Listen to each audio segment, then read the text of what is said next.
계시록 강의 10번째 시간 되겠습니다. 계시록 10장 1절에서부터 보겠습니다. 내가 보니 다른 힘센 천사가 하늘에서 내려오는데 구름으로 옷 입고 머리에 무지개가 있으며 얼굴은 해와 같고 그의 발은 불기둥 같더라. 그의 손에는 작은 책이 펴있고 오른쪽 발은 바다를 왼쪽 발은 땅을 밟고서 사자가 포효하는 것처럼 큰 음성으로 외치니 그가 외칠 때 일곱 천둥이 소리를 발하더라. 그 일곱 천둥이 소리를 발할 때 내가 막 기록하려는데 하늘에서 한 음성이 내게 들리며 말하기를 일곱 천둥이 말한 것들을 봉인하고 기록하지 말라고 하시더라. 자, 10장은 이제 또 다른 삽입된 내용이 있습니다. 이것은 작은 책에 대한 말씀인데 작은 책의 내용이 공개가 되어 있지는 않습니다. 그래서 이것은 하나님의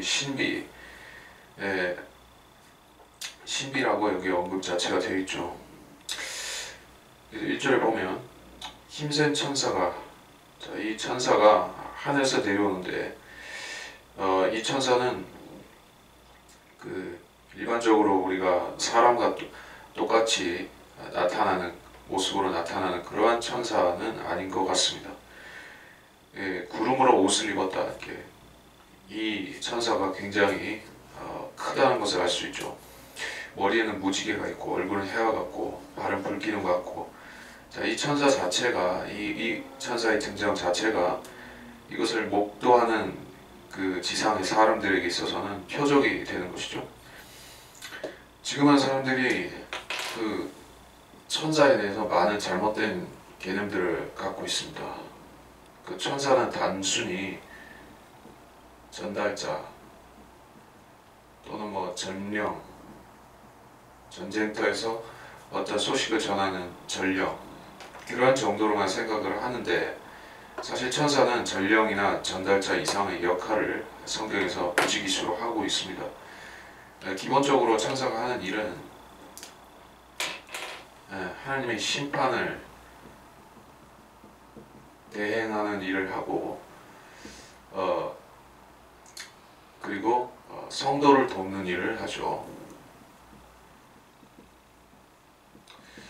그리고 하나님께서는 그 이스라엘에게 미카엘이라는 천사를 천사장이죠. 천사장을 배정해 놓으셨는데 그는 이스라엘을 위해서 일어나는 그 수호자인 것이요. 단순히 성도를 도울 뿐만 아니라 이스라엘 국가를 돕기도 하죠. 그리고 환란 때에는 그 성도들, 환란에 처한 성도들을 섬기고 돕는 일을 히브리서에서는 그것을 한다고 말씀하고 있죠. 지금 찾을 필요는 없겠습니다. 자, 그래서 일단 2절에 보면 그의 손에는 작은 책이 펴있다. 그 다니엘서의 12장 4절에 보면 작은 책에 대해서 우리가 참고할 점이 있습니다. 다니엘 12장 4절.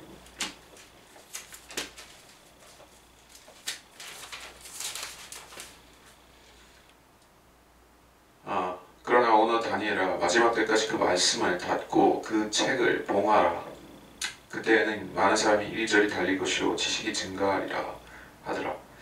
그 말씀을 닫으라 라고 했습니다. 어떤 책이다? 바로 그 다니엘이 기록한 그 다니엘서 자체를 말씀하겠죠. 그 당시로서는. 다니엘서는 구약의 요한계시록이라고 불리는 책이죠. 자, 이것은 그 전반적인 내용이 대환란을 다루고 있는 책이 것입니다. 대환란과 재림을 다루고 있습니다. 그리고 신약에서는 물론 요한계시록이 대환란과 재림을 주제로 다루는 책입니다.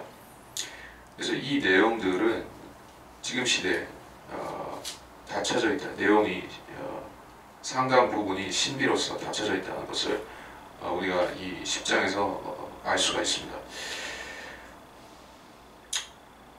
그래서 이 천사가 작은 책을 갖고 있다. 그것이 다니엘서일 수 있고, 오른쪽 발을 바다, 왼쪽 발은 땅을 밟고서, 자, 이 바다는 물론 지중해를 가리키는 것입니다.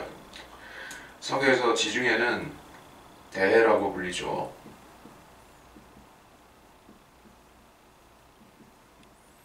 그리고 홍해는 홍해요. 그리고 사해, 뭐 이것을 앞바다 뒷바다라고 부르는 경우도 있습니다. 어쨌든 왜 이 천사가 지중해 쪽에 접한 이스라엘의 해변에 나타났는가? 물론 유대인들에게 뭔가를 전달하기 위해서 온 것은 맞을 것입니다. 3절에 사자가 포효하는 것처럼 큰 음성으로 외쳤다. 자, 이 천사의 외침은 음성은 하나님의 음성과 같았고 예수 그리스도의 말씀하시는 것과 같았다는 것이요. 예수님께서는 사자처럼 포효하실 경우가 있죠. 유다지파의 사자이시기 때문에 이 천사도 예수님을 닮았습니다. 기본적으로 천사들은 하나님의 아들들이라고도 불리죠. 왜 하나님의 아들들이냐? 하나님의 형상대로 창조되었기 때문이죠. 물론 인간도 하나님의 형상을 본따서 지어진 것은 천사와 마찬가지지만 그러나 그 내용면에 있어서 다소간의 차이점이 있죠. 사람은 영과 혼과 몸으로 지어졌는데 그 지어진 체계가 하나님께서 먼저 그를 땅의 흙으로 진흙으로 지으시고 거기에 성령을 불어넣으셨죠. 즉 생명의 호흡을 넣으시니 그가 창세기에서 살아있는 혼이 되었다라고 했습니다. 그런 식으로 창조된 것은 인간만이 그렇고 천사는 하나님께서 영으로 직접적으로 그 몸과 그 영을 같이 조성하신 것이요. 그래서 지어진 체계가 다른 것입니다. 그래서 천사는 하나님의 아들이며 하나님을 닮았지만 인간과는 틀리다. 그래서 일곱 천둥이라고 했는데 일곱 천둥이 물론 하나님께서 말씀하신 것 일곱 메시지를 말씀한다고 볼 수 있겠죠. 천둥은 종종 하나님의 말씀을 가리키는 말인 것입니다. 4절 일곱 천둥이 소리를 발할 때 기록하려 했는데 그 일곱 천둥이 소리를 발할 때 내가 막 기록하려는데 하늘에서 한 음성이 들려서 그것들을 봉인하고 기록하지 말라고 했습니다. 봉인하라, 기록하지 말라. 자, 성경에는 많은 그 어떤 역사서가 있었다 하는 언급이 있죠. 이스라엘 역대 왕의 역사서 혹은 뭐 야셀의 책 뭐 이런 식으로 그 실제로 기록되지는 않았지만 과거에 그 이름이 알려졌던 책들이죠. 하나님께서는 66권의 보존된 하나님의 말씀 안에 넣어주신 것을 제외하고도 많은 말씀들을 선지자들을 통해서 하셨던 것입니다. 우리가 직접적으로 그 사실을 확인할 수 있는 부분은 요한복음 마지막에서죠. 하나님께서는 더 많은 일들을 행하셨지만 복음서에 예수님을 일대기를 담으셨는데 그 외에도 수많은 이야기들이 있었지만 하나님께서는 그것들을 생략하고 넘어가셨다는 것을 알 수가 있습니다. 그 하나님의 목적과 이유에 대해서는 우리는 짐작만 할 뿐이지만 그 짐작은 즉 하나님께서 우리에게 핵심적으로 전수해야만 되는 예수님에 대한 메시지는 사복음서에 이미 충분하게 배열을 해 놓으신 것입니다. 그 외의 것들은 우리한테 있어서는 사실 필요하지 않은 것들이기 때문에 하나님께서 굳이 기록을 안 하신 것이요. 요한복음 21장 25절 예수께서 행하신 다른 많은 일도 있으니 만일 일일이 기록된다면 세상 그 자체에라도 기록된 책들을 둘 수 없으리라고 나는 생각하노라. 아멘. 자, 그래서 이 책도 우리에게는 알려지지 않았습니다. 이 음성도 일곱 천둥의 음성도 우리에게는 기록되고 남겨지지 않았습니다. 그렇다고 해서 우리가 손해를 본 것은 없습니다. 왜냐하면 하나님께서는 지금 우리에게 또는 나아가서 환란 시대에 그 성도들에게 필요한 모든 말씀들을 66권 성경에 넣어 놓으셨고 환란을 통과하는 사람들에게 있어서는 요한계시록이 충분한 것이에요. 그럼 왜 굳이 기록도 안 할 것을 말씀을 하셨을까? 그것은 그때 가봐야지 알 수 있는 것이죠. 그때 이 천사가 나타나서 말할 때 사람들은 뭔가를 알겠죠. 5절 또 내가 본 그 천사가 바다와 땅 위에 서서 하늘을 향하여 그의 손을 들고 하늘과 그 안에 있는 것들과 땅과 그 안에 있는 것들과 바다와 그 안에 있는 것들을 창조하신 영원 무궁토록 살아계신 그분을 두고 맹세하기를 더 이상 지체하지 않을 것이라. 일곱째 천사가 소리를 내는 날들에 그가 나팔을 불게 되리니 그가 나팔을 불게 되리니 그때 하나님의 신비가 그분께서 자기의 종들이 선지자들에게 선포하신 것과 같이 이루어질 것이라고 하더라. 자, 이 천사가 왜 그러니까 그 하늘과 바다와 땅에 삼중적으로 걸쳐서 한쪽 발은 바다, 한쪽 발은 땅, 그리고 손은 하늘을 향해서 들고 이렇게 외치고 있는지 우리가 이제 알 것 같은 것이요. 뭐냐면 이 천사는 모든 피조물에게 이 메시지를 전해야 되는 책무를 받았다는 것입니다. 땅과 그 안에 있는 것들, 바다와 그 안에 있는 것들, 물론 하늘도 포함해서, 자, 하늘은 이제 하나님을 두고 맹세하는 것이고, 이제 기본적으로는 땅과 바다겠죠. 더 이상 지체하지 않을 것이라. 무엇을 지체하지 않다는 것이죠? 아버지 왕국이 임하는 것을 지체하지 않겠다는 것입니다. 아버지 왕국이 하늘에서와 같이 땅에 이루어지는 것, 즉 그것은 천년왕국이 성취되는 것을 말하고 있죠. 하나님께서 이 성경을 기록하신 많은 이유가 있을지라도 그 중에서 우리에게 제일 중요한 것 중에 하나가 천년왕국에 대한 것입니다. 천년왕국은 주님이 재림으로 말미암아서 이 땅이 예수님께서 이 땅에서 죄악을 제거하시고 땅을 중생하게 리제너레이션을 시키셔서 이제 더 이상 그 죄와 고통과 사망은 있죠. 아직 그 더 이상 사탄과 마귀들로 인해서 이 세상이 장악당하지 않고 하나님께서 친히 성육신하신 예수님을 통해서 통치하게 하시는 그 복된 세상을 천년왕국이라고 하는데, 이 천년왕국을 주시기 위해서는 먼저 이제 교회 시대가 끝나야지 되죠. 그리고 대환란도 지나가야 되는 것입니다. 그러고 나서 이제 지체치 않고 하나님께서 바로 천년왕국을 주실 것인데, 지금 본문에서는 이제 피조물들에게, 특히 인간들에게 천년왕국이 곧 임할 것이니 준비하라, 이런 메시지를 주는 것이라고 보는 것 같습니다. 보는 것이 맞겠습니다. 그래서 더 이상 지체하지 않을 것이라. 많은 날들 동안 이 왕국은 지체되는 것처럼 보여왔습니다. 이게 뭐냐면 신학적인 용어로 왕국의 연기라고 하죠. 언제부터 언제까지 연기되었는가? 교회 시대를 우리가 왕국이 연기된 시기라고 보는 것이요. 이것은 하나님의 신비죠.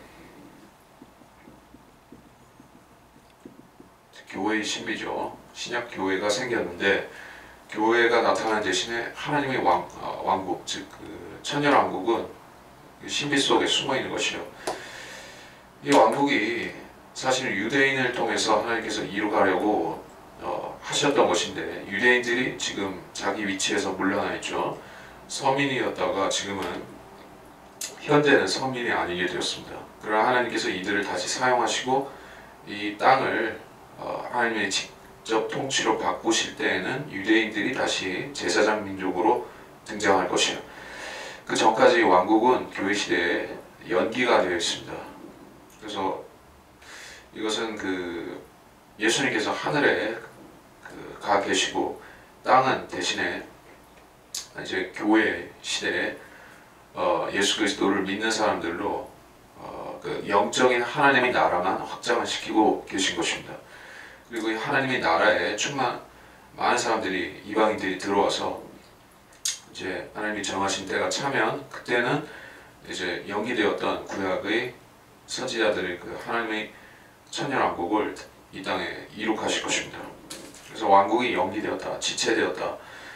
이게 사실 지체된 것을 사람들은 이제 폐기되었다라고 또는 상징으로 바뀌어졌다라고 착각하는 것이 바로 이렇게 개신교의 무천년, 후천년 그런 사람들입니다. 무후천년이라고 그냥 얘기를 하죠. 무천년주의란 무엇인가? 왕국이 연기가 아니라 상징이 됐다고 말하는 거예요. 상징화 또는 비실체화, 심지어 취소되었다. 다른 식으로 전환됐다. 즉 영적인 교회로 전환이 되고 끝나버렸다. 이렇게 가르친 거예요. 그러면 그 사람들과 어떤 결론이 내려집니까? 이제 유대인은 더 이상 선민이 아니다. 물론 지금 선민고시를 못하지만 완전히 앞으로도 선민이 될 수 없다. 유대인들의 유대인들의 정통성은 완전히 지나가 버렸다. 교회가 유대인을 대체했다. 대체했다 해서 이것을 대체신학이라고도 얘기를 하죠. 근데 로마 카톨릭과 무천년주의 개신교와 그리고 이단 안식교 같은 경우에는 제7일 예수재림 안식교가 있죠. 그러한 종파들은 전부 다 교회가 이스라엘을 대체했다라고 생각을 합니다. 그렇게 가르치고 있어요. 그들이 즉 그 개신교가 카톨릭을 이단이라고 비난하죠. 안식교가 또 카톨릭을 또는 제도 개신교를 이단이라고 비난하죠. 그리고 카톨릭은 그들 다를 이단이라고 비난하죠. 서로를 비난합니다. 근데 사실 아이러니한 점은 그들 모두가 천년왕국에 있어서는 거대한 이단 교리를 갖고 있다는 것이에요. 그러면서 서로를 비난하죠. 마귀가 세상에 거짓 교리 신을 많이 뿌려놨는데, 그래서 그것들을 이제 그 누룩이 부풀어서 모든 교단, 소위 말해 모든 기독교 종파 안으로 다 들어가 있는 것이요. 그래서 그들이 서로 차이점이 있다 보일지라도 실질적으로 보면 그들은 마귀의 왕국 건설자들로서 마귀의 목적을 위해서 일하는 자들로 된 것이요. 그래서 왕국은 지체되었다. 제가 또 강조를 하지만 왕국은 결코 취소되지 않습니다. 이루어질 것입니다. 일곱째, 천사가 소리를 내는 날들에 그가 나팔을 불게 되리니. 자, 일곱째 천사의 나팔이 무엇을 가져오는가? 재림을 가져오고 천년왕국을 가져올 것이다 라는 메시지죠. 그때 하나님의 신비가 그분께서 자기 종들이 선지자에게 선포하신 것 같이 이루어진다. 우리가 제가 말씀드렸지만 일곱째 봉인, 일곱째 나팔, 일곱째 호리병, 이것들은 전부 다 지상 재림인 것이요. 이 각각이 지상 재림을 가리키는 것입니다. 즉 다시 말해서 봉인 사건들 지나가고 나서 나팔 사건 있고, 나팔 사건 지나가고 나서 호리병 사건 있고, 그런 것이 아니라는 얘기요. 많은 사람들이 그 봉인과 나팔과 호리병을 그 순차적으로 읽는 경우가 있어요. 근데 그것은 계시록의 체계를 몰라서 그렇게 읽는 것이고, 사실 조금 더 주의 깊게 살펴보면 이것들은 그 결국에는 한 사건을 가리키는 것이구나, 그것 정도는 알 수가 있습니다. 자, 그리고 8절, 또 내가 하늘로부터 들은 그 음성이 내게 다시 말하여 이르기를 가서 바다와 땅에 서 있는 그 천사의 손에 펴놓은 작은 책을 가지라 하더라. 그래야 내가 그 천사에게 가서 그에게 말하기를 그 작은 책을 내게 주소서라고 했더니 그가 나에게 말하기를 집어서 먹어버리라. 네 배는 쓰겠지만 네 입에는 꿀처럼 달 것이라고 하더라. 그래야 내가 천사의 손에서 그 작은 책을 가져다가 먹으니 내 입에는 꿀처럼 다나 먹고 나니 내 배는 쓰더라. 하나님의 말씀을 먹었습니다. 자, 말씀을 먹는 것은 우리가 뭐 묵상도 있고 암송도 있고 그 말씀을 공부하는 것도 있고 여러 가지가 있죠. 성도가 말씀을 공부한다는 것은 세상 책을 공부하는 것하고 내용이 틀리죠. 세상 책은 머리에서 돌다가 그 머리로 빠져나가지만 하나님 말씀은 머리에서 뱃속으로 내려간다. 이 성경에서 배로 내려간다는 것은 마음을 주로 얘기를 하는 것이요. 바울이라고 할 때 그 배를 얘기하지만 사실은 이게 마음속으로 내려가는 것을 같이 얘기를 하죠. 그래서 그 하나님 말씀을 섭취하 먹는다는 것은 흡사 이게 음식을 먹는 것과 같은 원리라는 것이요. 음식을 먹었으면 먹은 그대로 남아있는 것이 아니라 뱃속에 내려가서 소화가 돼야 되죠. 그러면서 필요한 것은 받아들이고 불필요한 것은 배출하고 그런 과정이 있죠. 물론 그것이 똑같이 하나님 말씀에 적용되는 것은 아닙니다. 하나님 말씀은 순수한 말씀이요, 어떤 불필요한 것이 없죠. 우리가 말씀을 먹으면 먹는 대로 다 우리에게 필요한 요소들이 되죠. 근데 그 소화의 과정은 이 음식을 먹는 것과는 좀 다르다는 것이요. 어떻게 다른가? 내 배는 쓰겠지만 내 입에는 꿀처럼 달 것이다 라고 했습니다. 그래서 소화는 힘들다, 소화는 어렵다, 힘들다. 그러니까 먹는 것은 쉽다. 먹는 것은 즐겁다. 네, 그렇습니다. 자, 그리스도인 치고 하나님 말씀을 읽는 것을 싫어하는 사람은 말이 안 되죠. 네, 누구나 하나님 말씀을 보고자 합니다. 네, 이제 구원받은 사람이 하나님 말씀을 보기 싫어한다면 그것은 진짜 거듭나지 않은 것이요. 그러나 이제 어떤 식으로든 어떻게든 거듭난 사람은 하나님 말씀을 가까이 하고자 하는 것이 있습니다. 예, 물론 불신자들도 하나님 말씀을 들여다보려고 하죠. 어떤 지적인 호기심을 만족시키기 위해서 그렇게 합니다. 구원파들이 하나님 말씀을 자주 읽는다 할지라도 깨닫지 못하는 것 같이 거듭나지 못한 사람들은 하나님 말씀을 읽는다 해도 사실 거기서 배우는 것은 없습니다. 그러니까 그리스도인들은 하나님 말씀을 가까이 하는 것을 즐거워하는 것이요, 먹는 것입니다. 자주 읽는 것이죠. 그러나 읽으면 읽는 대로 전부 다 소화가 되지는 않습니다. 소화를 시키기 위해서는 필수적으로 그것을 믿어야만 되는 것이요, 믿음이 없이 읽기만 하면 소화가 안 됩니다. 그래서 하나님 말씀을 소화시킨다는 것은 그 사람이 자기 믿음을 주장한다는, 그러니까 믿음을 사용한다는 것이요, 예, 믿음을 활용한다는 것입니다. 그러니까 여러분이 거듭났어요. 구원받았어요. 그래서 이제 예수 그리스도가 여러분 안에 계시고 여러분은 그 사실을 알고 믿고 있습니다.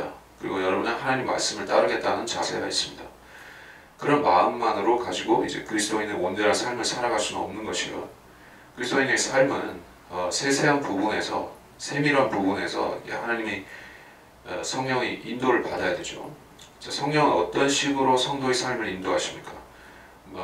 귓전에 그 어떤 들려지는 음성을 들려주셔가지고 그 사람 인도하시냐 하면 그게 그런 것이 아니라 하나님 말씀을 볼 때 그 사람의 마음에 감동을 주신다든지 어떻게 해야겠다는 결심을 주신다든지 이런 식으로 간접적으로 인도를 하시는 것이죠. 즉 성경이란 성령께서 여러분을 삶을 인도하시는 하나의 지침이 되기도 하는 것입니다.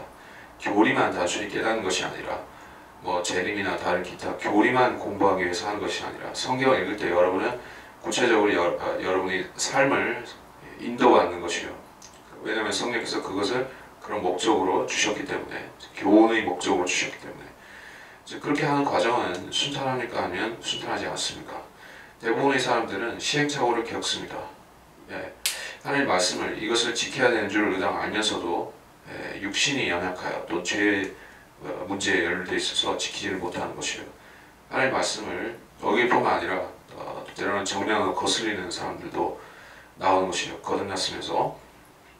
자, 거기서 돌이키기 위해서는 무엇을 해야 됩니까? 회개를 해야 되죠. 예, 내가 하나님의 말씀대로 살지 못했으니 이제 그 잘못을 회개하고 이제부터서는 하나님 말씀대로 다시 살겠습니다 라는 그 자복과 회개의 사건이, 자복과 회개의 시간이 있게 되고, 그러고 나서 다시 하나님 말씀대로 삽니다. 자, 이것이 쓴 것이에요. 쓴 것. 회개는 쓴 것입니다. 자, 회개는 눈물이고 무릎을 꿇고 잘못했다고 말하는 것이죠. 회개가 즐겁다고 말하는 사람은 없을 것이요. 그래서 쓰지만 그것은 필요한 것입니다. 왜냐하면 그렇게 해야 하나님 말씀을 다시 소화 흡수할 수 있기 때문에 그렇습니다. 회개하지 않고서 완고한 마음을 품고서 사악한 생각을 품고서 하나님 말씀을 지식적으로만 알고 지식적으로만 이해하려고 한다면 그 사람에게 사실 지식적으로 들어가는 부분은 그 자체가 그 사람한테 독이 되어버린 것이요. 왜냐하면 소화 능력이 안 되는데 좋은 음식을 계속 먹으면 어떻게 됩니까? 여러분이 어떤 보약을 어떤 사람한테 맞는 보약이 있고 안 맞는 약이 있습니다. 근데 어떤 사람이 자기가 소화를 시킬 수가 없는, 자기 몸에 받아들일 수가 없는 아주 좋은 보약을, 녹용이니 그런 보약을 좋다고 계속 먹는다면 어떻게 됩니까? 이게 흡수가 안 되니까 몸만 망가지죠. 오히려 약이 독이 되어버리는 것이요. 그러니까 하나님 말씀이 그렇게 될 수 있는 것입니다. 소화될 수 없는 사람에게 계속 그 말씀을 들이부으면은, 그러면은 지성이면 감천이요 식으로 믿음이 막 생겨나느냐. 그 다시 말해서 하나님 말씀을 믿을 자세가 안 된 사람에게 말씀을 계속 들려준다고 해서 사막에서 꽃이 피듯이 그 사람이 믿음이 생겨나느냐, 그게 아니라 먼저 믿을 자세가 되어야 된다는 것이요. 먼저 거듭났어야 되고, 그리고 나서 하나님 말씀을 믿을 수 있도록 그 사람 마음같이 갈아져 있어야 되는 것입니다.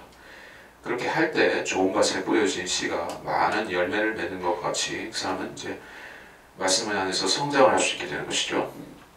그렇게 못될 바에는 차라리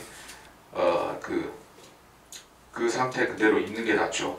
하나님 말씀을 믿는 것처럼 하면서 위선자로 사는 것보다는 안 믿는 자로 사람들한테 누가 볼 적에, 그 사람 볼 적에 도와줘야겠다는 생각을 하겠는데, 그 사람이 자기 겉으로는 잘 믿는 것 같이 보이면서 속으로는 골아있다고 하면 그 사람은 어떻게 되겠습니까? 아무도 언터처블한 사람이 되어버리겠죠. 11절, 그때 그가 내게 말하기를 내가 많은 백성들과 민족들과 언어들과 왕들 앞에서 다시 예언하리라. 다시 예언하리라 했습니다. 전에 예언한 적이 있었고 다시 예언하여야 하리라 라는 것이요. 누구에게? 사도 요한에게 이렇게 말씀한 것이요. 그래서 그 천사가 그렇게 얘기를 했습니다. 네가 많은 백성들과 민족들과 언어들과 왕들 앞에서. 언제 그렇게 했을까요? 과거라면 그것은 사도 요한의 생애 중에 있었던 일이겠죠. 사도 요한은 로마의 황제 도미시안 황제, 도미티아누스 황제 앞에서도 복음을 전하고 심판의 메시지를 전하기도 했었습니다. 그래서 그는 미움을 받아서 결국 사형에 처해졌다가 사형을 하나님께서 면하게 해주시고 다시 판마성으로 귀향을 갔던 상황이죠. 그래서 이것은 이미 한 번 했었던 부분은 도미시안 황제 그 부분을 얘기하는 것이라고 볼 수가 있겠습니다. 그러면 다시 예언하리라.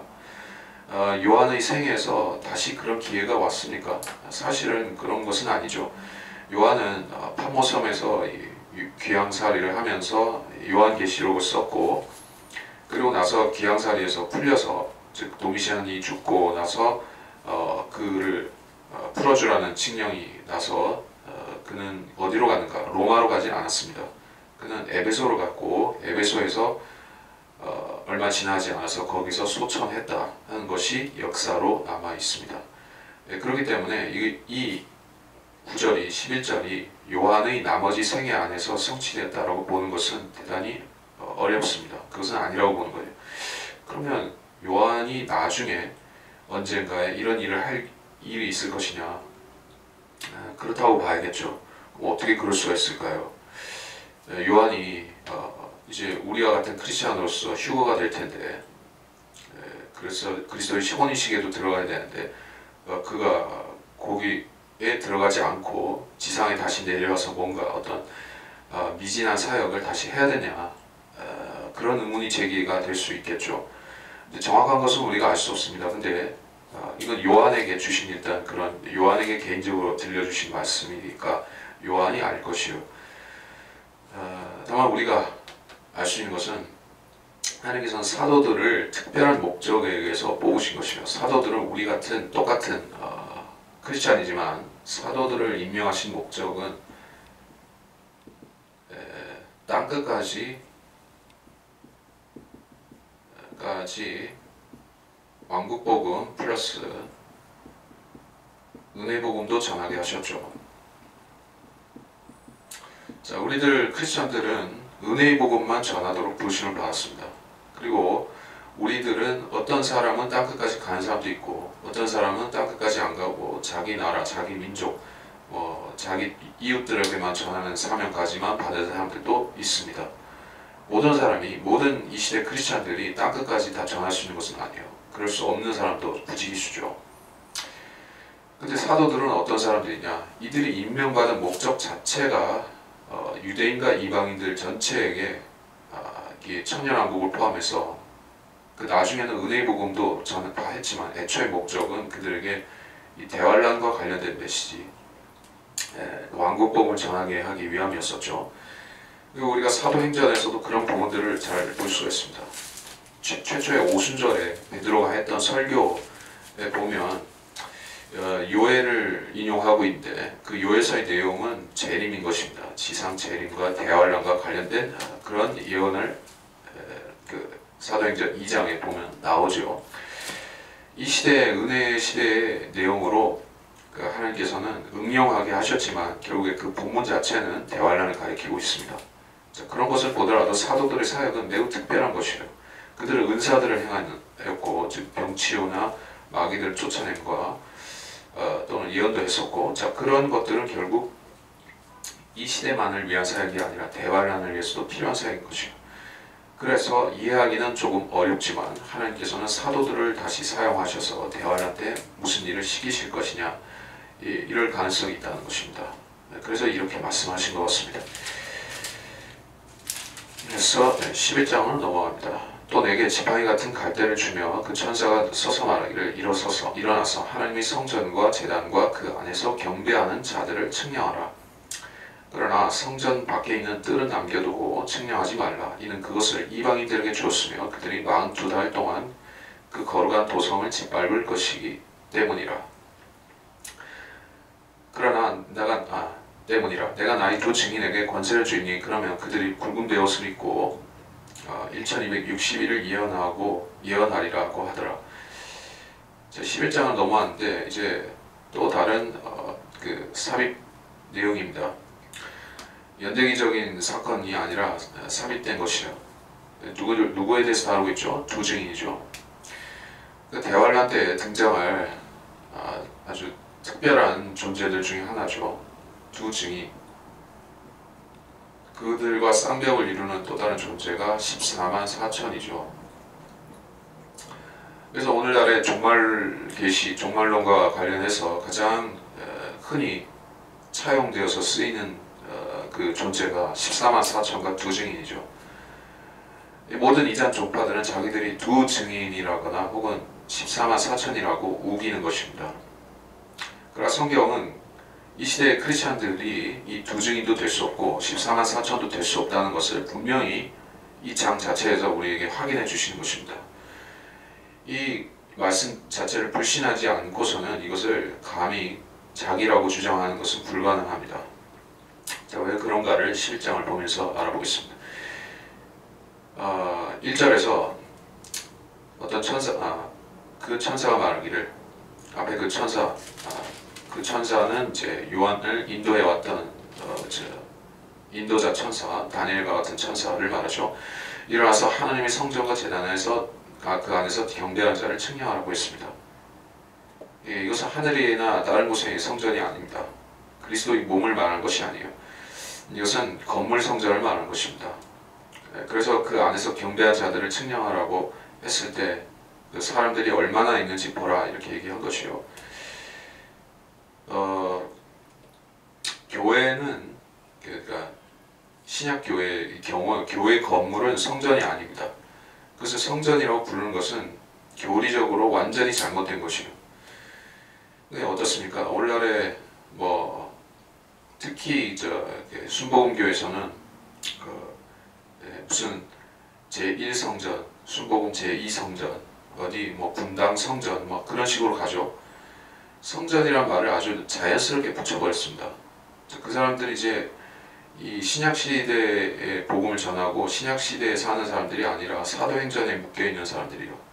그 과도기적 상황에 자기를 묶어놓고 성전도 있고 제사장도 있고 제사도 드리고 거듭난 사람들은 여전히 할례받고 돼지고기 안 먹고 수염 기르고 살던 그 시절 그 사도행전 시대에 자기들이 여전히 있다고 착각하는 사람들이기 때문에 성전도 만들어 놓은 거예요. 그러나 그것은 교리 혼동입니다. 이 시대에는 성전이 건물이 아니고 오로지 성전이라고 할 수 있는 것은 거듭난 그리스도인의 몸 자체인 것이죠. 사도 바울의 교리에 따르면 유일한 성전은 그것입니다. 여러분이 거듭난 성도이면 성전입니다. 근데 11장에서 말씀하는 성전은 여러분의 몸이 아닌 것이요. 거듭난 사람의 몸이 아닙니다. 왜냐하면 그것에는 경배하는 자들이 그 안에 있기 때문입니다. 제단도 있고 그리고 뜰도 있습니다. 2절 그러나 성전 밖에 있는 뜰을 남겨두고 측량하지 말라. 그것을 이방인들에게 주었고 42달 동안 짓밟을 것이기 때문이라. 이걸 영적으로 해석하는 사람들은 참으로 딱한 것이요. 영적으로 해석하게 되면 42달 동안 성전이 짓밟힌다. 거룩한 도성이 짓밟힌다. 자, 그러면 여러분, 성전은 그 몸이라고 어떻게 얽어서 설명을 한다 치더라도 도성은 어떻게 되는 게요? 거룩한 도성. 거룩한 도성이 어디 있습니까? 새 예루살렘 말하겠죠? 그러니까 둘 중에 하나인데, 새 예루살렘을 말하든지 거룩한 도성은 땅의 예루살렘을 말하든지 둘 중 하나겠죠? 그럼 그 둘 중에 하나가 짓밟힌다는 얘기인데, 하늘의 도성은 짓밟힐 수 없는 노릇이니까 땅의 도성이 말하겠죠. 예루살렘이 짓밟힌다는 얘기겠죠. 그러니까 이 성전은 거룩한 도성 안에 있는 성전을 말하는 것입니다. 여러분의 몸이 아닙니다. 예루살렘이 실제적으로 존재할 그 성전을 말하는 것이요. 그것을 42달, 즉 3년 반 동안 짓밟는다는 것을 말씀하고 있습니다.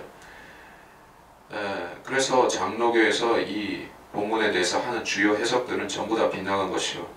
그들이 이 본문에 대해서 할 수 있는 설명이라는 것은 오로지 사도 바울이 그리스도인이 몸에 대한 교리를 억지로 갖다 붙여서 억지 해석을 하는 것밖에 없지, 본문에 대해서 밝혀주는 성령의 조명에 의해서 밝혀주는 것은 전혀 없다시피 한 것이요.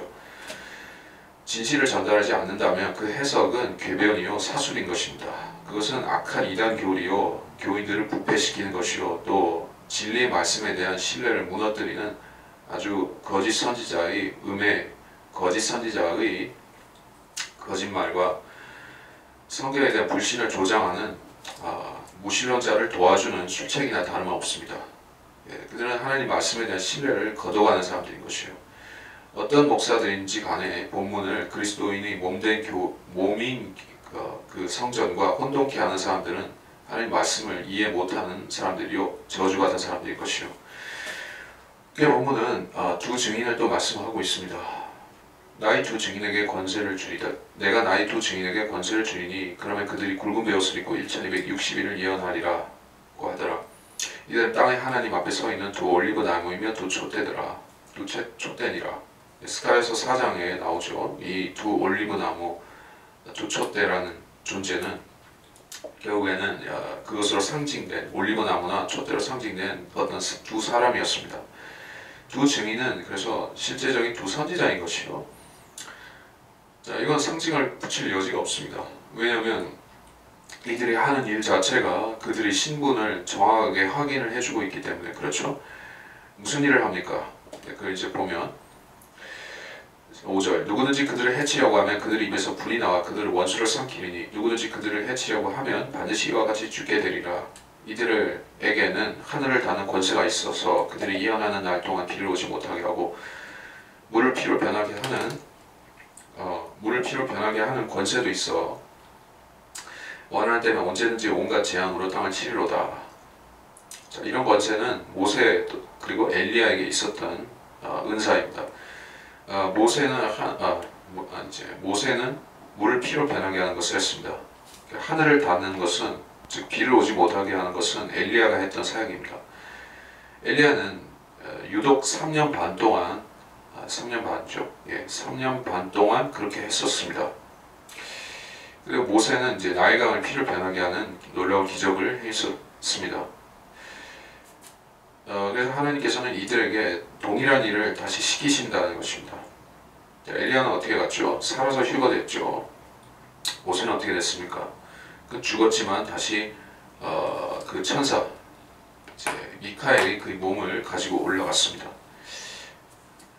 그 부분에 대해서 우리가 모세에 대해서 아니라고 하는 사람도 있기 때문에 확인하고 점검할 필요는 있겠습니다.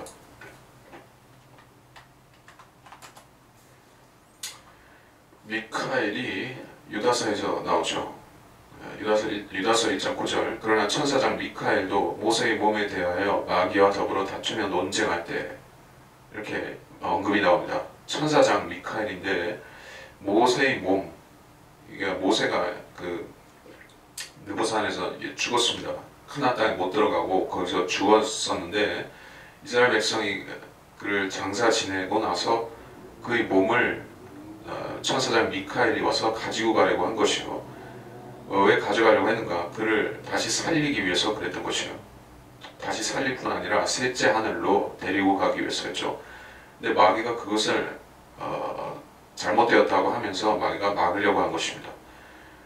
예, 그것에 대해서 유다서에서 말씀하고 있는데, 자, 근데 물론 구약에서는 모세가 죽었다가 부활했다 그런 직접적인 이야기는 없습니다. 다만 그의 무덤을 찾을 수가 없다는 얘기는 있어요. 그래서 결국 어떻게 된 것이냐? 모세는 하나님께서 비밀리에 천사장 미카엘을 시켜서 그의 죽은 몸을 다시 살려가지고 셋째 하늘로 데리고 가신 것이요. 죽었다가 부활한 것입니다. 그리고 엘리야는 알다시피 살아서 올라갔습니다. 그래서 그 두 사람은 구약 성도로서 먼저 하늘로 올라가는 은총을 받은 것이요. 뿐만 아니라 그들은 다시 내려와서 대환란 때 예언을 할 것이 예정이 되어 있습니다. 모세와 엘리야 두 사람이 언제 내려오는가? 환란 때 내려오는데 정확하게는 그 후 3년간 그 기간 중에 예언을 할 것이요. 1260일을 예언한다라고 했기 때문에 물론 그들이 정확하게 후 3년 반 시작에서 끝까지 그 1260일을 예언한 것이라기보다는 그들이 휴거되고 나서 환란의 나머지 사건들이 더 있기 때문에 그들은 적어도 그 후 3년 반이 종료되기 전에 그들의 예언을 끝내야 되는 것이요. 그들이 3년 반 사역은 그래서 7년의 전 3년 반 부분에 조금 걸쳐져 있을 것입니다. 그렇게 봐야 되는 것이요. 그래서 이 사람들은 예언하는 날수가 정해져 있고 그들은 굵은 베옷을 입는다 이렇게 했습니다. 베옷은 이제 회개할 때 죄를 뿌리고 회개할 때 입는 그 소위 말해서 상복이죠. 네. 이들은 그 좋은 말, 그 듣기 좋은 말 또는 뭐 축복의 말, 좋은 예언하기 위해서 온 것이 아니라 이스라엘을 꾸짖기 위해서 오는 사람들인 것입니다. 애가를 부르기 위해서 오는 사람들인 것이에요. 이들이 이스라엘과 또 이방 세계에 해줄 수 있는 것이라는 것은 재앙, 연속된 재앙밖에 없죠. 이들은 뭔가 하나님의 축복을 전하는 메신저들이 아니라 저주를 또 심판을 가져오는 사람들이 싫어하는 선지자인 것이요. 자, 물론 구약의 경우를 보더라도 선지자들은 항상 쓴소리를 하고 심판을 가져오고 듣기 싫은 말만 했었던 사람들인 것이요. 그들이 축복의 예언을 했다 할지라도 그것은 먼 미래에 걸쳐져 있는 것들이 대부분이었었습니다. 그 당대의 사람들에게 있어서는 듣기 좋은 말은 거의 없었습니다. 그래서 선지자들은 핍박받고 죽임당하고 또 그날 사람들이 배척을 받을 수밖에 없었는데 두 증인의 경우에도 동일한 것이 나타난 것입니다. 두 증인은 두 선지자인 것이요. 과거에 선지자였고 이제 다시 나타났어도 선지자 사역을 하는 사람입니다. 그래서 선지자로서 세상에 칭찬을 받으려고 생각한 사람은 자격이 없죠. 그리스도인들은 일종의 선지자 같은 구실을 이 땅에서 하도록 하나님께서 빛과 소금의 역할을 맡기셨습니다. 선지자는 빛과 소금입니다. 그리스도인도 빛과 소금입니다. 그 둘이 하는 일은 사실상 같은 일입니다. 선지자는 이제 하나님께서 그 당대 종교 즉 그 율법사들과 제사장과 또 소위 바리새인들이라고 하는 기득권에 속한 사람들이 이제 하나님의 말씀을 제대로 안 전하니까 하나님께서 친히 요한을 보내셔서 회개하라고 하셨죠. 그와 같이 선지자들은 부패한 교계를 대신해서 보내진 하나님의 특사들인 것이요. 그리스도인들은 어떻습니까? 그리스도인들은 그러니까 저는 거듭난 그런 하나님의 자녀들만이 아니라 그리스도인 특히 하나님께서 자신의 사역에 뽑아 쓰시는 사람들은 어떤 의미를 가지는가? 그들은 부패하고 변개된 썩어버린 교계를 대신해서 하나님께서 순수한 하나님 말씀을 증거하도록 하기 위해서 부르신 사람들이 바로 특사인 그리스도인들인 것이고 우리는 하나님의 사절단이죠. 하나님의 대사로서라는 말씀도 있듯이 우리 복음을 전하는 데 있어서도 하나님의 대사 구실을 하지만 또 진리 지식, 진리 말씀, 심판의 말씀 등등을 전함에 있어서도 우리는 하나님의 대사 역할을 합니다. 선지자들이 하나님과 같고 이제는 대화를 할 때가 되어서 이 일을 누군가가 다시 수행해야 되는데 그리스도인들은 이 땅에 없죠. 그리스도인들은 더 이상 없습니다. 그러면 유대인들이 해야 되죠. 그래서 14만 4천 명을 앞서 주셨던 것입니다. 이제 그들이 사역을 쫙 했어요. 근데 이제 그들의 사역이 끝났으면 그 다음에 바톤을 이어받을 사람은 누가 되겠습니까? 두 증인이 해야 되죠. 자, 그래서 어떤 사람들은 14만 4천이 어떤 기간에 사역하는지를 잘 몰라서 그것을 후 3년 반에 갖다 붙이기도 하고 심지어는 두 증인을 전 3년 반에다 갖다 붙이는 해석도 있습니다.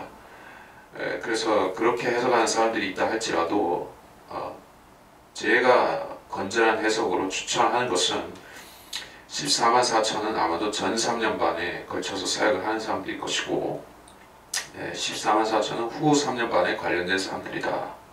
그렇게 저는 얘기를 하는 것입니다. 그래서 이들이 하는 사역은 권능, 하나님이 그 보호하신 것 권능이 있습니다. 14만 4천이 보호받는 그 부분, 하나님께서 그들에게 인을 치시고 그들을 재앙으로부터 지켜주시는 부분이 있었던 것과 마찬가지로 이들에게는 하나님께서 어떤 권능을 주시는가? 입에서 불이 나와서 원수를 삼키는 그런 권능을 주시는 것입니다. 물론 이것은 엘리야가 맞죠.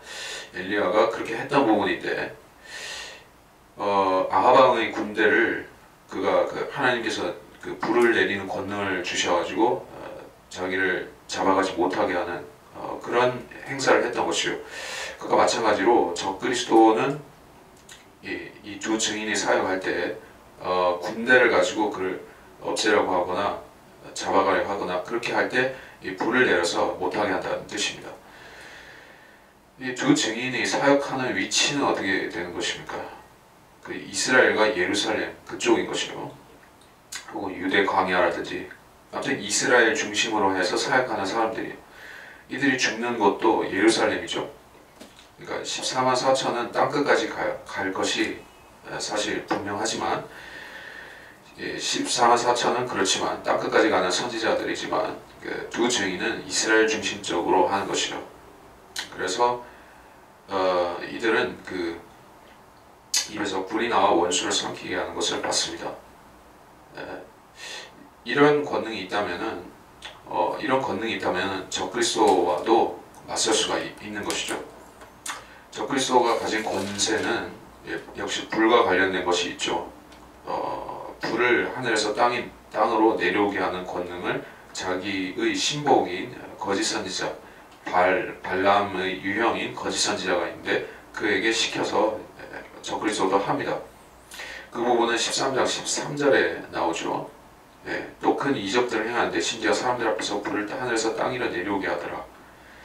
자, 두 증인도 불을 가지고 이제 불을 가지고 대적을 사르는 이적을 행하고 그러면 적그리스도도 거짓 선지자를 통해서 유사한 것을 행하고 그러니까 이 둘은 서로 같이 경쟁하는 관계에 있다는 것이고 두 증인과 적그리스도 거짓 선지자는 서로 경쟁하는 서로 그리고 거짓 선지자 쪽과 적그리스도 쪽은 이 두 증인이 하는 일을 모방하기도 하고 그렇죠.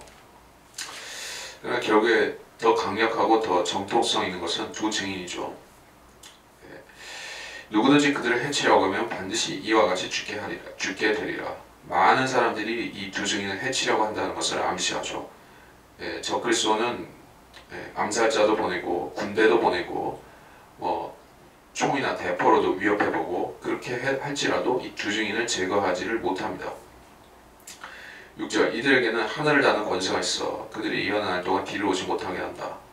물을 피로 변하게 하는 것도 있습니다. 하늘을 닫게 되면 3년 반 동안에 걸쳐서 가뭄이 오게 되는데 물론 지구상에 수많은 가뭄들이 역사적으로 있어왔었고 성경에도 가뭄들의 기근에 대해서 이야기를 하죠. 이집트의 7년 기근이라든지 또 제 신약에도 기록된 사도행전에도 가뭄이 기근이 있었고, 지금 이 시대에도 그 캘리포니아에 5년 이상 그런 기근이 있어 왔었고, 한국에도 가뭄이 있었죠. 지금은 그것이 좀 해소가 되었다 할지라도, 자, 이제 세계 도처에서 모형적인 기근들, 가뭄들이 많이 일어났습니다. 그런데 3년 반에 걸쳐서 비가 전혀 내리지 않는 기근은 한 번도 없었습니다. 만약에 그렇게 되면 이제 그 비가 안 내리는 지역은 사하라 사막이나 고비 사막이나 뭐 다클라마칸 사막이나 그런 식으로 이제 완전 사막화가 되겠죠. 비가 전혀 오지 못하니까. 그 비가 안 오면 사람들은 뭐를 합니까? 지하수를 통해서 생명을 지키려고 이제 그 우물을 열심히 파죠. 관정을 파죠. 그 우물을 파서 물이 나오면은 이제 비가 안 내려도 다소 먹고는 살 수가 있는 것입니다. 농사는 못 짓죠. 그러나 생명은 근근히 유지를 하겠죠. 그래서 사람들이 이제 비가 안 오면 지하수를 판다든지 뭐 살 수 있는 방법들을 강구를 할 것이에요. 그래서 3년 반 동안 비가 안 내리고 강과 호수가 다 말라버릴지라도 사람들이 다 죽어버리는 것은 아닙니다. 어쨌든 엄청난 고통을 받겠죠. 예. 자, 그 기근, 가뭄, 그 경제공황 시대에 미국에 그 가뭄이 있었죠. 남부 이런 지역에 가뭄이 있었죠. 그때 이제 뉴딜 정책하고 했던 그 시절에 그 가뭄은 엄청 심했었습니다. 그래서 그 가뭄이 심해지면 공기 자체가 이 냄새가 틀려진다고 하죠. 소위 말해서 이게 죽음의 냄새가 난다고 할까. 사람들이 이제 그 단순히 이제 비가 안 내리고 뭐 그 정도의 가뭄이 아니라 이제 공포가 엄습하는 것이요. 예, 물을 피로 변하게 하는 권세도 있습니다. 자, 사람들이 이제 애써 막 우물을 파고 물을 얻었다 좋아하면 이제 그걸 쳐가지고 이제 피로 변하게 한다는 것이요. 이 사람이 어쨌든 물을 안 마시면 며칠이고 안 마시면 죽으니까 뭐 아프리카 나라나 뭐 그런 물이 부족한 상습 부족한 지역들에서는 여러분이 내셔널 지오그래픽이나 뭐 다큐멘터리 그런 것들을 보게 되면 수십 킬로미터씩 양동이나 이제 항아리를 머리에 이고 여인들이 물을 길기 위해서 이제 도보로 왔다 갔다 하는 것이요. 굉장히 먼 거리를. 그것도 얼마 안 되는 그 물을 양동이나 이제 항아리에 가져오기 위해서 그렇게 합니다. 근데 그 물이 무슨 미네랄 워터, 좋은 물이 아니에요. 그것은 이제 완전히 흙탕물 비슷하게 이게 한참 걸러내야지 마실까 말까 하는 물이에요. 그러니까 오염되고 더러운 물을 깃기 위해서 그런 식으로 이렇게 고생을 하는 것입니다. 아프리카 사람들은 지금 그렇게 이미 살고 있어요. 대아일랜드만큼이나 어렵게 살고 있어요. 근데 한국과 같이 또는 뭐 한국이나 몇몇 물이 풍부한 그런 서방 국가에 사는 사람들은 이런 현실을 참 경험을 못하는 것이요. 물이 얼마나 소중한지. 이제 한국 같은 경우에도 그렇죠. 물이 너무나 흔하고 뭐 편의점 가서도 쉽게 구할 수 있고 어디든 생수가 널려 있으니까 그렇게 어렵게 생각을 안 합니다. 이때 대화란이 되면 물 구하기가 그렇게 힘들고 깨끗한 물 구하기는 진짜 하늘의 별 따기처럼 되는 것이요. 이제 물이 피로 변해버리면 어떡할 것이요. 정수기로 걸러서 마시려고 하겠죠. 근데 그것도 한계가 있다는 얘기예요. 아무리 걸러도 그 피냄새가 가시겠습니까? 안 가신다는 얘기예요. 그 역한 피냄새는 계속 날 것이요. 정수기로 10번 걸러도 나는 것입니다. 그러니까 사람들이 정말 미치고 팔짝뛸 노릇이겠죠. 아니 물이 피로 변해버리니까 이거는 물 구하기가 몇 배로 어려워진 것이요. 지하수를 파도 이게 땅을 깊숙이 파고 이게 그 물을 길어 올려도 두 증인이 그것을 저주해 버리니까 또 피로 변하니까 정말로 이 두 증인을 죽이고 싶을 것입니다. 아니 왜 사람을 이렇게 살기 힘들게 만드는가? 좀 살게 해주지 왜 이렇게 우리를 달달 볶는가 하면서 이들을 죽이려고 덤비겠지만 그러면 또 이제 불이 내려가지고 그들을 죽여버리니까 참 어떻게 할 수가 없는 상황입니다. 그리고 그 외에도 원하는 때만 온갖 재앙으로 땅을 친다. 즉 모세가 행했던 기타 재앙들도 다 행하고 엘리야도 더 많은 재앙들을 행할 것입니다. 뭐 개구리라든지 메뚜기라든지 여러 재앙들도 이들이 행할 수가 있는 것이요. 7절 또 그들이 자기들의 증거를 끝마칠 즈음에 끝없이 깊은 구렁에서 올라오는 짐승이 그들과 전쟁을 하여 그들을 이기고 또 죽이리라. 그래야 그들의 죽은 몸들이 큰 도성의 길거리에 놓이리니 그것을 영적으로 소돔과 이집트라 부르며 우리 주께서 십자가에 못 박이신 곳이라. 또 백성들과 족속들과 언어들과 민족들 중에서 온 사람들이 그들의 죽은 몸들을 사흘 반 동안 구경하며 그 죽은 몸들을 무덤에 장사하는 것을 허락하지 아니하리라. 자기들의 증거를 끝마칠 때 뭐라고 했습니까? 그 1260일 예언을 끝낼 즈음에 끝없이 깊은 구렁에서 올라온 짐승 적그리스도가 그들과 전쟁을 벌이는데 그들을 이기고 죽인다 이렇게 했습니다. 자, 이 말 때문에 이 두 증인이 전 3년반 사역하고 전 3년반 끝날 때 죽는 것이다 이런 해석이 나오는 것이 이 부분 때문에 그렇죠. 왜냐하면 끝없이 깊은 구렁에서 올라오는다는 것은 이제 환란 중반에 그 짐승이 죽었다 부활하고 이렇게 폭군으로 변신하고 그런 걸 얘기하는 거 아니냐 이렇게 되기 때문에 그렇죠. 그래서 그렇게 보여지는 부분은 제가 인정을 하는 것이요. 끝없이 깊은 구렁에서 올라오는 시점에 두 증인이 죽는 거냐. 근데 제가 봤을 적에는 끝없이 깊은 구렁에서 올라오는 짐승은 올라오고 나서 그 이름은 계속해서 끝없이 깊은 구렁에서 올라오는 짐승이 될 수가 있다는 얘기예요.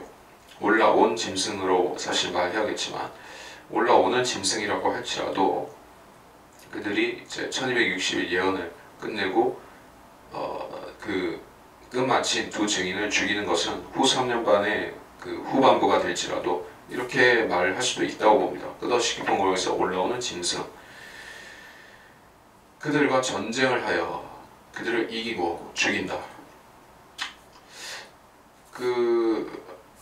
그들과 전쟁을 하여 이 전쟁이 개인과 개인이 벌이는 전쟁이라면은 여러분이 무슨 전쟁을 하냐?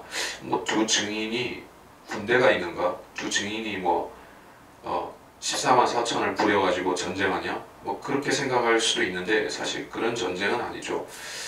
이것은 그 능력과 능력이 대결하는 참 하나님의 능력과 거짓 사탄의 능력이 대결하는 그런 영적 기적을 놓고 대결하는 그런 전쟁을 말하는 것이고, 즉 그 엘리야 같은 경우에 기적을 가지고 전쟁했죠.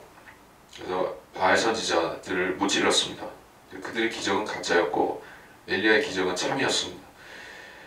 그래서 그 전쟁에서 이겼고 그 바알 선지자들을 참해버린 것이요. 근데 이번에는 적그리스도가 이기는 것입니다. 네. 하나님께서 그들의 두 증인에게 더 이상 능력을 안 주시고 걷어가시면 그들은 보통 사람이 되죠. 네, 보통 사람이 되어서 잡히고 죽을 수가 있는 것이요. 네, 즉 하나님께서 이 두 증인을 패하게 하시는 것입니다. 하나님께서 능력을 걷어가시면 이들은 지는 것이요. 그럼 이 두 증인이 뭘 잘못하거나 하나님의 명령을 안 따랐기 때문에 그렇게 되는 것이냐? 그게 아니라 때가 되었기 때문에 그렇게 하시는 것입니다. 이는 마치 사도 바울이 그의 사역 후반부에 기적들을 행하는 병을 치유하는 능력을 상실한 것과 같은 것입니다. 이제 디모데나 트로피모나 그런 그 병을 앓는 사역자들을 위해서 더 이상 자기 능력을 쓸 수 없게 된 상황, 사도 바울은 자신의 그 사탄의 가시도 물리칠 수가 없었던 것이요. 왜 그렇게 되는가? 하나님께서 이제 심판하시기 위해서 그렇게 한 것이죠. 무엇을 심판하냐? AD 70년 심판을 위해서 그 능력을 다 해소하신 것이요. AD 70년에 무슨 일이 일어났습니까? 로마의 티투스 장군이 와서 예루살렘을 공격하고 예루살렘을 함락시키고 그곳의 성전을 파괴시켰죠. 그 일이 일어나기 전에 사도들의 능력은 없어졌습니다. 특히 사도 바울의 능력도 사라졌습니다. 그래서 이 두 증인의 능력이 사라지고 나서 이들은 죽임을 당하고 그러고 나서 AD 70년 같은 사건, 즉 그 아마겟돈 사건이 곧 오게 될 것이요. 그 시간 간격, 사도들이 능력을 잃어버리는 것과 AD 70년 심판 사이의 간격은 그렇게 크지 않았습니다. 끼케야 뭐 2, 3년, 3, 4년도 안 되었던 것이요. 3, 4년 정도밖에 안 되었던 것이요. 어쨌든 약간의 시차는 있었겠지만 하여간에 그 두 증인이 능력을 잃었기 때문에 그들은 진 것이고 사탄이 적그리스도가 이겨서 그들을 죽인 것입니다. 그들을 이기고 죽이더라. 8절 그리하여 그들의 죽은 몸들이 큰 도성의 길거리에 놓이니 그곳을 영적으로 소돔과 이집트라 부르며 우리 주께서 십자가에 못 박히신 곳이라. 또 백성들과 족속들과 언어들과 민족들 가운데서 온 사람들이 그들의 죽은 몸들을 사흘 반 동안 구경하고 그 죽은 몸들을 무덤에 장사하는 것을 허락하지 아니하리라. 그들의 죽은 몸들이 머리는 어디로 따로 가고 머리와 몸통이 분리가 되어서 큰 도성의 길거리, 즉 예루살렘이라는 도성의 길거리에 그들이 시체가 놓여졌습니다. 근데 그곳은 영적으로는 소돔과 이집트라고 불립니다. 이집트는 세상 정치적인 왕국의 중심지요, 바벨론은 종교적인 중심지인데 소돔은 어떤 곳이냐? 소돔은 불법이 자행되는 타락한 도성이었었죠. 그래서 동성연애가 대표하는 범죄였었고, 그래서 이 소돔과 이집트가 된다는 것은 예루살렘이 타락해서 영적으로 소돔의 수준이 되고 정치적으로는 세계 중심지가 되어서 바티칸과 같은 곳이 된 것이요. 바티칸은 거기에 그 성당에 있는 광장에 보면 그 오벨리스크, 즉 이집트의 그 남근 숭배에서 하는 그 우상이 거기 서 있죠. 오벨리스크가 그 바티칸에 있습니다. 그리고 오벨리스크는 물론 저기 워싱턴 그 화이트하우스에도 있지만은 하여간에 그 이집트처럼 되는 것이요. 그러면 아마 이집트처럼 거기다 오벨리스크 세우고 그 하나님이 성전을 더럽힌 다음에 그 앞에다가 이제 이집트의 남근 숭배 그걸 세웠지도 모르죠. 하여간에 그렇게 되는 것이요. 우리 주께서 십자가에 못 박히신 곳, 예루살렘 동편에서 겟세마네 이제 갈보리에서 그 십자가에서 죽으셨죠. 그러니까 정확하게 얘기하신 것이요. 우리 지금까지 쭉 11장에서 본 것은 추상적인 것이 아니라 예루살렘이고 예루살렘의 성전입니다. 그들을 사흘 반 동안 구경했습니다. 언어들과 민족들 중에서 온 사람들, 그러니까 전 세계에서 사람들이 와가지고 이 기념사진을 찍고 이러는 것이요. 어떻게 그럴 수가 있는가? 예루살렘은 국제도시, 지금도 국제도시죠. 사람들은 그 모슬렘의 것이다, 뭐 캐톨릭의 것이다, 그런 식으로 국제도시가 되어 있습니다. 근데 대환란 때가 되면 이제 그곳에 유대인들은 다 쫓겨나고 적그리스도가 온 세상 사람들이 거기다 다 들여놓을 것이요. 그들의 대사들, 그들의 뭐 대사, 영사, 또 뭐 NGO 뭐 그런 관리들, 유엔의 그 공무원들, 그런 사람들이죠. 그리고 뭐 기자들, 그런 사람들이 이제 이 몸을 찍어 가지고 전 세계에다가 이제 우리가 이겼다, 이제 인류를 대적하는 이제 사탄 같은 두 놈이 사라졌다, 이렇게 보도를 하는 것이요. 10절 땅에 사는 자들은 그들로 인해 즐거워하고 기뻐하며 선물을 보낸다. 두 선지자가 땅에 사는 자들을 괴롭게 하였기 때문이라. 선물을 보낸다라고 했기 때문에 이거 크리스마스냐, 이런 설을 제기를 한 성경 해석가가 있습니다. 라카만 박사님을 포함해서. 근데 그게 맞는지 아닌지는 잘 모릅니다. 선물을 보냈다고 하니까 크리스마스의 분위기가 나는 건 사실인데, 사실 이 두 선지자가 죽는 시기는 한 3월 정도라고 보는 게 더 맞는데, 왜 그러냐 하면 이제 이 두 증인이 죽임을 당하고 부활하는 사건은 소위 말해서 이스터, 부활절, 그 시기로 보는 것이 더 타당하다는 얘기요. 예수님께서 죽으시고 부활하신 그 시기와 비슷한 시기에 이들은 죽임당하고 부활하는 게, 부활절에는 뭐 선물을 주고받고 뭐 딱히 그건 아니지만은 뭐 그 로마 캐토릭이라든지 그 이스터를 섬기는 자들, 그들은 이 계란 까먹는 그런 것도 있죠. 색칠한 계란 까먹고. 하여간에 그런 분위기를 우리가 엿볼 수가 있습니다. 저는 부활절 종을 더 주목을 하는 편이고 크리스마스는 아니라고 생각합니다. 예, 두 선지자 땅에 사는 자들을 괴롭게 했기 때문이다. 엄청나게 괴롭게 했죠. 11절 사흘간 후에 하나님께로부터 온 생명의 영이 그들에게로 들어가니 그들이 자기 발로 서더라. 그러자 그들을 바라보는 자들에게 큰 두려움이 임하더라. 그들이 하늘로부터 나는 큰 음성을 들었는데 그들에게 말하기를 이리 올라오라 하므로 그들이 구름을 타고 하늘로 올라가니 그들의 원수들이 그들을 바라보더라. 또 같은 시간에 큰 지진이 일어나서 도성의 10분의 1이 무너지니 그 지진으로 죽은 사람들이 7,000명이었더라. 남은 자들은 무서워하며 하늘의 하나님께 영광을 돌리더라. 생명의 영이 들어갔다 이게요. 이 생명의 영이라고 하는 것은 성령을 말하죠. 자, 그 최초의 생명의 영으로서 성령이 들어와서 아담을 살아있는 혼이 되게 하셨던 것 같은 것이죠. 그러니까 사람의 생명의 근원은 사람 안에 들어온 하나님의 영인 것이요.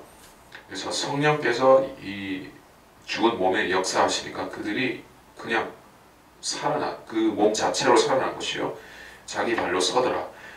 이들이 우리와 같이 변화된 몸으로 일어섰다 하는 것은 아니고 자기들이 죽었던 상태 그대로 다시 살아나서 복귀한 것이요. 그랬더니 이 사람들이 그들을 쳐다보던 사람들이 이제 두려워한다. 12절 그들이 하늘로부터 나는 음성을 들었다. 이리 올라오라. 이리 올라오라는 것은 휴거의 시그널이죠. 휴거가 있을 때는 항상 을에 있는 것이요. 이리 올라오라. 그래서 4장 1절에서도 이리 올라오라.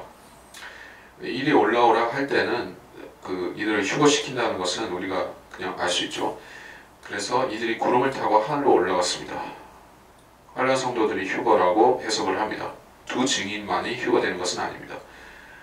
왜냐하면 이들이 죽임당하고 부활 적에 이미 못배임을 당했던 수많은 자들 6장에도 나왔고 이제 6장에도 나왔고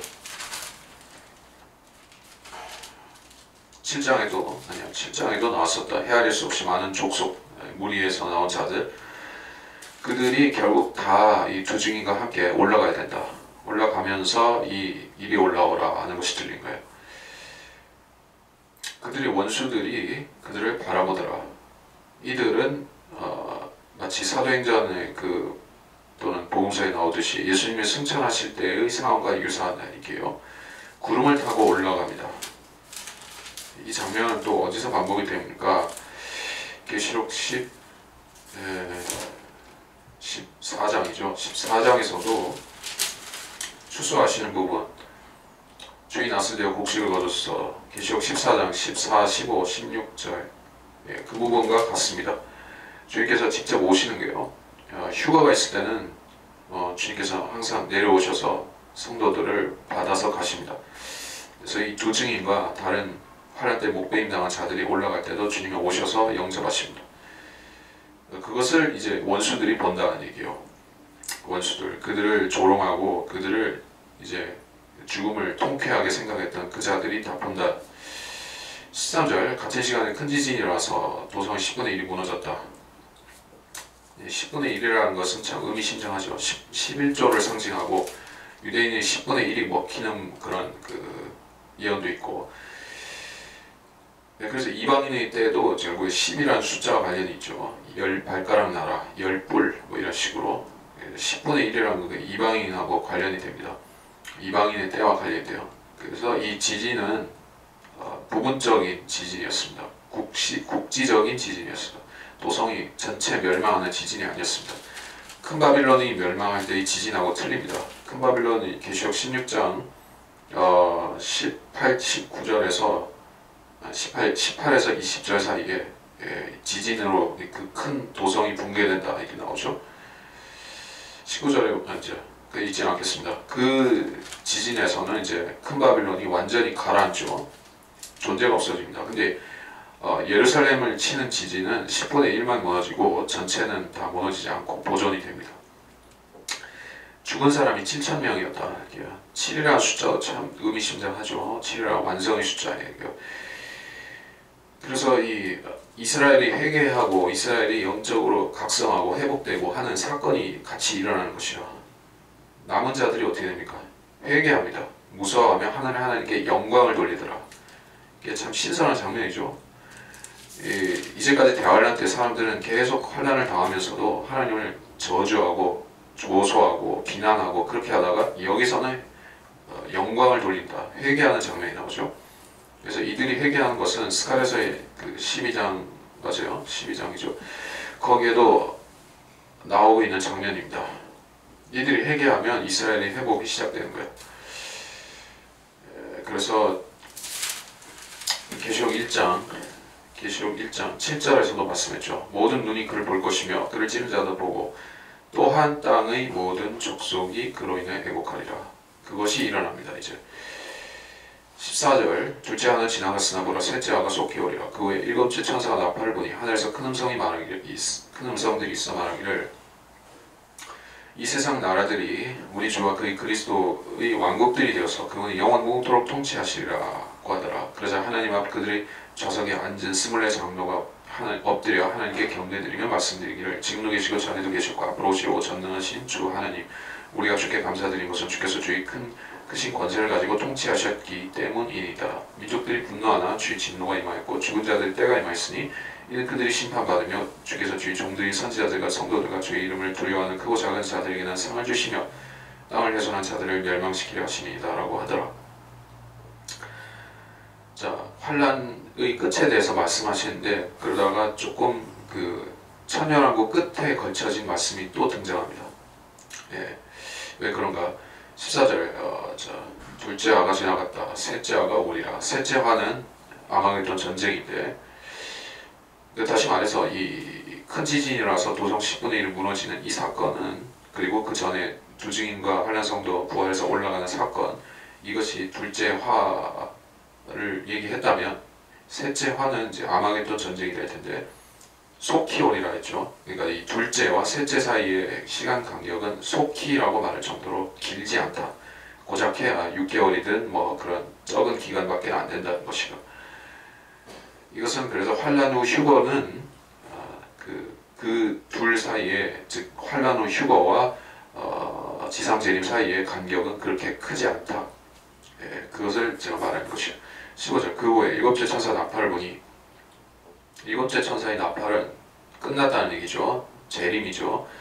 하늘에서 큰 음성이 있어 말하기를 이 세상 나라들 이 세상의 나라들 유엔에 가입된 나라들 뭐 한국인이요 독일인이 영국인 일본인이 미국인이 하는 그런 지금 현존하는 그 세상 나라들 그 나라들이 우리 주와 그의 그리스도의 왕국들이 되어서 자, 이 나라들 자체는 계속 존속하지만 한국이라는 나라는 계속 있겠지만 일본도 있고 미국도 있고 미국은 잘 모르겠지만 뭐 영국이든 스페인이든 그런 나라들이 쭉 있다 할지라도 그 나라들은 이제 그 통치자 주권자들이 전부 교체가 된다. 예. 그리스도인들로 즉 왕들과 제사장들인 그들로 교체가 되어서 이 세상의 때 묻은 군주들이나 죄성 많은 자들이 죄성 있는 그런 악한 자들이 아니라 죄가 없는 그런 하늘에서 온 천사 같은 성도들 그들이 통치자가 되는 그리스도의 왕국들로 바뀌어진다. 그래서 그리스도가 통치하시는 왕국들이 되어서 영원토록 한다라고 했습니다. 천년왕국 천년만 가는 것이 아니라 천년은 그 맛배기를 하는 기간이고 그 뒤로 영원히 간다는 얘기요. 16절 그러자 하나님과 그들의 좌석에 앉은 24 장로가 하나님께 경배드렸다. 24 장로는 이제 교회와 이스라엘을 대표한다고 전에 얘기를 했었지만 자 이들은 그 천년왕국을 넘어서 이제 그 뒤에 이야기를 하고 있습니다. 17절 말씀드린 게 지금도 계시고 전에도 계시고 앞으로 오실 하나님 통치하셨기 때문입니다. 주께 감사드린 것은 통치하셨기 때문입니다. 언제 통치하셨냐? 천년왕국 때 통치하시는데 그것을 통치하셨다라고 했습니다.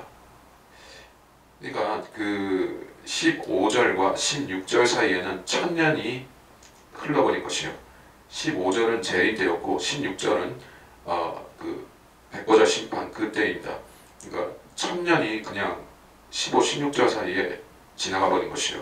어떤 암시도 없이 여러분 이걸 감당할 수 있으면 여러분은 성경을 해석할 수가 이런 계시록을 해석할 수가 있는 정도의 배포가 있는 것이고 이거 해석 못하면 유치한 해석으로 머물러야 되는 것이고 하나님 말씀은 그렇습니다. 이게 천년이 하루와 같고 하루가 천년과 같은 것입니다.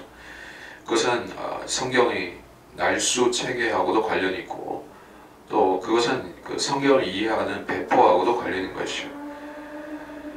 성경에서 천년 정도를 앞뒤로 건너뛰어 가면서 어떤 구절과 어떤 구절이 나오는 것은 흔한 일입니다. 이걸 이해 못하면 백날 해봐야지 이제 현재적인 것에 머물러 가지고 계시록 해석도 그렇고 성경을 모르게 되는 것입니다. 그래서 천년이 흘렀습니다. 그래서 그 끝에는 무슨 일이 일어나는가? 18절 민족들이 분노하나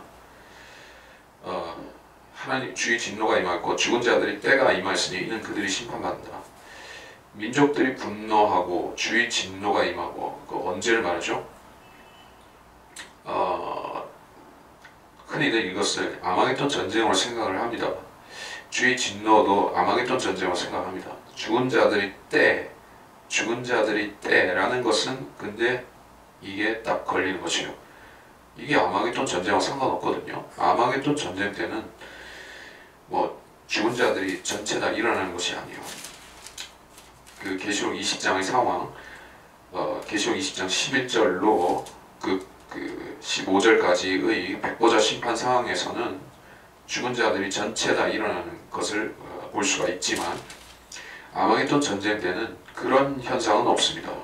그래서 죽은 자들의 때라고 하는 것은 모든 사람이 이제 백보자 심판의 앞에 서게 되는 그때, 천년왕국이 끝나고 그때가 임하였다라고 여기 말씀하기 때문에 여기서 민족들이 분노하는 것은 역시나 그 곡과 마곡 그 전쟁을 말하는 것이요. 계시록 20장 8절 그 부분 곡과 마곡의 전쟁이 민족들이 분노한다는 뜻입니다. 주의 진노가 임하였고 주님께서 9절에서 그 불을 내려가지고 그 곡과 마곡을 살라버리시는 그걸 얘기하는 게 그래서 그들이 심판받으며 백보자 심판 주께서 주의 종들이 선지자 성도들 주의 이름을 두려워한 크고 작은 자들에게 상을 주신다. 즉 백보자 심판석에서 성도들은 상을 받는다는 얘기를 하고 있습니다. 백보자 심판에서는 구원받지 않은 죽은 자들만 나타나는 것이 아니라 구원받았지만 이제 상을 받을 사람들도 거기 있다는 얘기예요. 끝까지 견디고 상을 받는 그 환난 통과한 성도들 그들은 백보자 심판석에서 또 다른 상을 받을 것이다는 얘기예요. 우리가 상을 받는다면 그 상은 그리스도의 심판석에서 다 받죠. 근데 환난 성도들 같은 경우에는 그들이 시상식이 열리는 장소는 재림 때가 아니라 백보자 심판 때라 이렇게 성경은 말씀하고 있는 거예요. 그래서 선지자들, 성도들, 주 이름을 두려워하는 크고 작은 자들, 우리를 제외한 모든 다른 시대 성도들은 백보자 심판석에서 그들의 농공 행상이 있다는 얘기요. 그리스도인들만 천년 앞서서 그리스도의 심판석에서 상을 받습니다. 무슨 얘기하면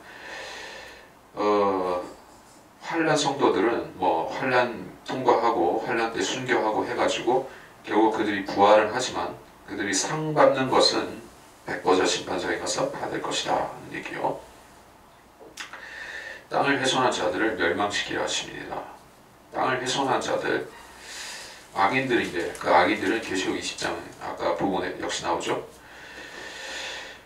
19절 그러자 하늘에서 하나님의 성전이 열리며 성전 안에 있는 그의 언약궤가 보이더라. 또 거기에는 번개들과 음성들과 천둥들과 지진과 큰 우박이 있더라. 그럼 이게 뭐 18절과 19절은 서로 앞뒤로 연결이 되는, 그러니까 시간적으로 연결이 되는 것이지만 그러나 사건적으로 연결된다고 보기에는 사건적으로 연결이 된다고 보기엔 좀 모호한 부분이 있죠. 하나님의 성전이 열렸다라고 했는데 성전은 물론 거기에 있습니다. 하늘에 있지만 거기에 언약궤가 있다라고 했기 때문에 그 주의 언약궤, 자, 이 언약궤는 지금은 하늘에 있습니다. 언약궤, 모세의 언약궤를 말하죠. 솔로몬 성전에 지대에 있었었죠. 그 전에는 물론 실로에 있었지만은 성막에 있었지만 솔로몬 성전 때부터 거기에 쭉 있었고, 그러다가 느부갓네살이 쳐들어왔죠. 그 느부갓네살이 쳐들어와서 성전을 철저히 파괴시키고 거기에 기명들, 금기명들 이런 거 다 가져갔죠. 근데 그 언약궤는 가져가지 못했습니다. 그런 언급 자체가 없습니다. 언약궤는 어디론가 피신한 것이요. 근데 사람들이 옮겼다는 얘기는 없습니다. 근데 하나님께서 친히 그것을 휴거시킨 것 같다는 얘기요. 언약궤를 하늘로 가져가신 겁니다. 그래서 언약궤가 그때부터 하늘에 있게 된 것이요. 비록 그 뒤에 스룹바벨 성전이 세워졌다 할지라도 언약궤는 다시 리턴하지 않았습니다. 그래서 그 이후로 성전에는 언약궤가 없는 상태로 제사가 드려진 것이요. 문제가 있었다는 얘기죠. 그런데 하늘에 있는 성전에 이제 언약궤가 존재하는데 그 언약궤는 언제 리턴하겠습니까? 제3성전 지으면 돌아올까요? 아니죠. 제3성전, 환란성전은 임시 성전이기 때문에 거기로 들어온 것이 아니라 이제 주님 지상 재림하시면 천년왕국 성전 세워지고 그때 언약궤도 내려올 것이요. 아니면 주님이 지상 재림하시는 것과 동시에 언약궤는 같이 내려올 수도 있습니다. 그럼 천년왕국 시대 성전에는 언약궤가 있을 것인데, 자 그러다가 이제 무엇이 일어납니까? 곡과 마곡 전쟁이 일어나죠. 그래서 사랑하시는 도성을 잠깐 읽을까요? 그러면 계시록 20장 9절, 그들이 땅의 넓은 데로 올라가서 성도들의 진영과 사랑하시는 도성을 포위하니 하늘에서 불이 하나님께로부터 내려와 그들을 삼켜버리더라.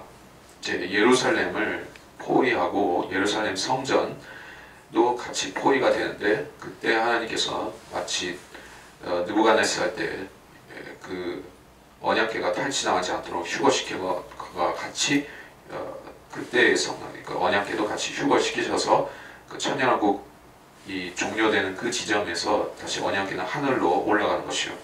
그러니까 여기 하늘에 언약궤가 보여지는 것이냐, 이렇게 보여지기도 합니다. 하여간 그것은 그럴 수 있다는 정도죠.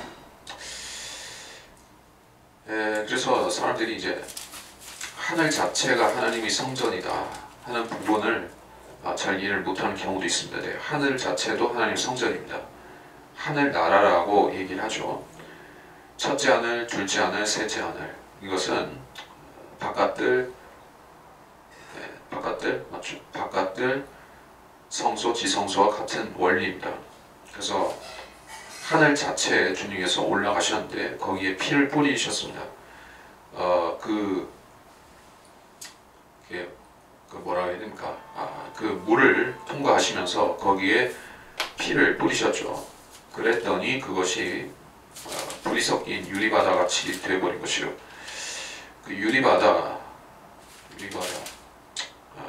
찾지는 않겠습니다. 하여간 계시록에 유리바다가 두 번 나오는데 그 유리바다는 붉게 되어 있습니다. 왜냐하면 주님께서 우주적인 성전으로 그것을 피를 뿌리고 올라가셨기 때문에 그렇습니다.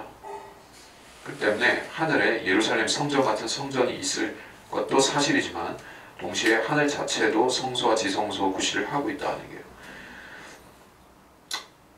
그래서 제가 뭐 얘기를 왜 하냐면은 어떤 사람들이 이제 하늘에 가면 거기서 짐승 잡아서 제사 드리고 뭐 이런 것을 생각할까봐 그런 거예요. 하늘 자체는 성전이지만 그것은 이제 지상에 있는 것들은 하늘에 있는 것들을 카피한 것이요. 하늘에 있는 것들이 오리지널입니다. 그리고 오리지널은 항상 그 카피보다는 더 좋은 것이요. 하늘에서는 짐승 제사를 드릴 필요가 없죠. 예수님의 그 어린 양 제사로 다 끝났기 때문에 그러니까 이 지상의 성전에서는 제사를 또 드릴 수도 있습니다. 지상에 있는 것은 하늘의 카피 타입이기 때문에 모형이기 때문에 지상에 있는 성전에서는 짐승제사 또 드릴 수도 있습니다. 그러니까 지상에서 천년왕국 때 짐승제사 또 드릴 수 있는 것이요. 하늘에서는 안 드립니다. 자, 그래서 이번 시간은 여기서 마치도록 하겠습니다.